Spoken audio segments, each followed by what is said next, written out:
Després de 15 anys de negociacions, els estats membres de les Nacions Unides han arribat aquest cap de setmana a un acord històric per protegir els oceans del món. El tractat d'alta mar posa les bases per convertir el 30% dels oceans en zones protegides pel 2030 amb la finalitat de salvaguardar i recuperar la naturalesa marina. El consens s'ha assolit després d'una maratoniana jornada de 38 hores de converses a la seu de les Nacions Unides a Nova York. Les negociacions s'havien anat ajornant durant anys per desacords en el finançament i els drets de la pesca. L'últim acord internacional sobre la protecció dels oceans, recordava ahir la cadena pública britànica, es va signar fa 40 anys, el 1982. Però la fragmentació de les regles que regeixen l'alta mar i la seva manca d'aplicació han fet que aquesta àrea sigui més susceptible a l'explotació que les aigües costaneres. Segons l'últim informe de la Unió Internacional per la Conservació de la Naturalesa, publicat el desembre passat, gairebé un 10% de les espècies marines es troben en perill d'extinció a causa dels canvis ambientals provocats per l'activitat humana. L'establiment de noves zones protegides servirà per posar límits a la pesca, les rutes de navegació i les activitats d'explotació com la mineria en aigües profundes. Avui, per parlar d'aquest acord històric, tenim a María José Caballero, responsable de campanyes de Greenpeace. Bona tarda, benvinguda a Ran de Mar, María José. Bona tarda. A veure, María José, és una bona notícia, però creus que tindrà recorregut? I és una victòria pel mar i per les àrees protegides, aquest acord que es va signar aquest cap de setmana, o és més paper mullat? Pues de momento lo que creemos desde Greenpeace es que es una victoria histórica. Aunque solo sea por el trabajo que ha costado poner de acuerdo a 193 países, de momento merece la pena celebrarlo. Ahora nos queda conocer la letra pequeña. Las negociaciones esta última ronda han sido muy duras. La primera semana todo eran malas noticias, pero durante la segunda semana tanto la Unión Europea como Reino Unido, como China y Estados Unidos decidieron sentarse a negociar, dejar las diferencias de un lado y construir. Y eso es lo que valoramos de forma tan positiva, ¿no? Que en un mundo que cada vez está más polarizado, por fin haya una constitución. Es una especie de constitución que va a decir que esas aguas internacionales que no son de nadie y que son de todas las personas que habitan este planeta, van a estar bien gestionadas. Porque ¿qué países estaban resistiendo a hacer este tratado? Llevamos décadas, por eso ha sido un acuerdo histórico, ¿no? ¿Cuál era más o menos el escollo para que avanzaran estas negociaciones? Pues había diferentes países dependiendo de qué se hablase.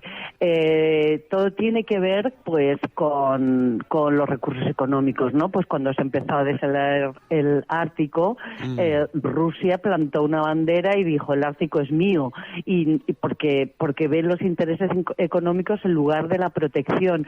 En realidad había pocos países que impulsaran decididamente. Tenemos que decir que el Estado español ha jugado un buen papel dentro de la Unión Europea, convenciendo a los más reticentes, y el que más guerra, por así decirlo, no ha dado ha sido Rusia, que es posible que no firme el tratado, pero da igual, porque el tratado entra en vigor una vez que 60 de esos 193 países lo ratifiquen, ¿no? Y todos van a ser responsables de ese cuidado. Claro, yo entiendo que Rusia, por esas rutas marítimas, ¿no?, en los mares del norte, por esos transportes que esas rutas comerciales son más reticentes, ¿no?, un poco. Efectivamente, pero ten en cuenta que aquí lo que se está pidiendo es que se proteja un 30%, no el 100%, o sea que en realidad es la cantidad o el territorio, en este caso de agua, que los científicos estiman que necesita el océano para seguir dándonos todos esos beneficios que nos da alimento, nos da riqueza en forma de turismo, de pesca, pero hay muchas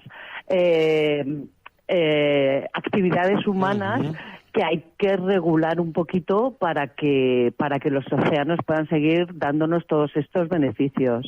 A ver, estamos hablando con María José Caballero, responsable de campañas de Greenpeace, sobre este acuerdo histórico que se ha firmado este fin de semana en Nueva York, el acuerdo del Tratado de Alta Mar.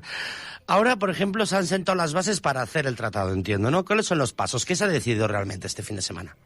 Pues se ha decidido un texto que ya no tiene paréntesis. Estos paréntesis son los desesperantes y que no tiene ese lenguaje débil, sino que es un compromiso firme, un compromiso para proteger el 30% de las aguas internacionales de las actividades humanas que puedan resultar dañinas, como la sobrepesca, sobre todo últimamente, por ejemplo, se está viendo muchos proyectos. Tuvimos un poco, María José, tuvimos un poco mal, ¿eh? No sé si tienes, porque tienes manos libres o estás muy cerca del micrófono, pero tenemos como ahí como un poco... Pues voy a probar así. A ver ahora, perfecto.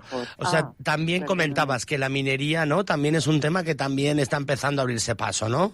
Sí, la minería submarina, sobre todo ahora especialmente en el Pacífico, está habiendo muchos proyectos en zonas que no se sabe si hay que proteger, y como había hasta ahora este desgobierno, entonces el primer paso es que los países lo firmen, porque el texto ya está claro y además no esperamos que nadie vaya a rebajar lo que se dice en el texto, aunque tenemos que conocer la letra pequeña, porque en las negociaciones, las últimas 36 horas, pues a todos los observadores, que es como vamos las ONGs, pues nos echaron de la sala, ya no nos dejaban ni observar y nos tuvimos que quedar allí en los pasillos esperando, los compañeros que estaban de Greenpeace y de otras muchas asociaciones. Entonces ahora es firmarlo y entra en vigor en cuanto haya la firma de estos 60 países. Y a partir de ahí lo que hay que hacer es pasar de esa protección del 1% que hay actualmente de las aguas internacionales al 30%, que es lo que dice la ciencia que necesitamos para luchar pues contra lo más básico, que es el cambio climático, y protegerlo de esas otras agresiones. ¿Y esa firma que se podría dar este año, el año que viene? Nosotros, siendo realistas, esperamos que sea un proceso de varios años. Viendo cómo han funcionado otros tratados internacionales, en un año es difícil, porque ahora eso queda la redacción de como de la letra pequeña y de que quede claro, pero esperamos, pero es decir, viendo, sin saber exactamente, sino viendo lo que ha pasado en otras ocasiones, que quizá en un par de años esté ratificado. Dentro de esos acuerdos de protección, de áreas de protección en todos los océanos, se contempla que ese 30%, ¿cómo se va a distribuir ese 30%? ¿Cómo vamos a decir en esta zona sí y en esta zona no? Ya sé que es complejo de explicar, pero más o menos cómo se decide, porque estamos hablando de una tercera parte de los océanos. ¿Cómo podremos decir en esta parte de mar no se puede pescar, por ejemplo, ¿no? O no se pueden hacer actividades mineras, y en otra parte no hay esa protección? ¿Cómo se distribuyen esos espacios? Pues esto lo dice la ciencia. La ciencia tiene mapeado, las científicas tienen mapeados completamente todas las aguas del planeta y saben dónde están los mayores recursos que hay que proteger, o bien porque son zonas de cría para que pueda seguir habiendo, no haya sobrepesca, para que pueda seguir gozando la pesca de buena salud, o porque especies de vital importancia para la salud de los océanos, como pueden ser las ballenas, puedan seguir teniendo sus refugios y sus zonas de cría y de alimentación. Estamos hablando también de zonas, por ejemplo, de arrecifes de coral, de aguas profundas, ¿no? Donde la biodiversidad que se acumula en torno a ellos es gigantesca, y destruirlo significa no solo destruir estos corales, sino destruir cientos de especies que los utilizan como refugio y zona de cría y alimentación. Oye, ¿no os preocupa un poco que a estos procesos, al llevar años y que básicamente se promete que antes del 2030 estas áreas estarán aprobadas, que haya como esta especie de retardismo? Es decir, que ahora los países aprovechen ahora para pescar más que nunca, para contaminar más que nunca, para aprovechar ese margen. ¿No puede ocurrir esa especie de retardismo, María José?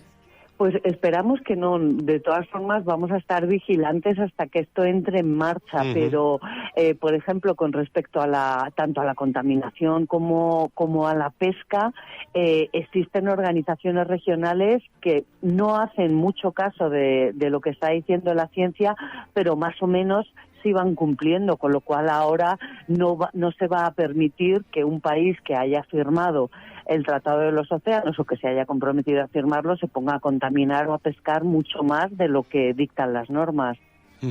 Y con los daneses y los japoneses, ¿qué tal las negociaciones? Porque ellos generalmente pues sí cazan especies protegidas, sí hay problema con su mercado pesquero, que es potentísimo. ¿Se ha hablado de eso con ellos? Sí, todos son países, tanto Japón como Islandia, como Noruega, como ya he citado antes a Rusia, que son reticentes a la protección, pero por eso tiene tanta importancia que el acuerdo haya sido consensuado entre todos los países. Ya te digo que la primera semana no nos creíamos, decíamos que no se está avanzando, y en esta segunda semana, con el impulso que ha habido de una serie de países, se ha conseguido este acuerdo, y de momento no queremos ser negativos, que ya hay... Ya hay demasiada negatividad en el ambiente diario, sí, desde luego, tienes razón.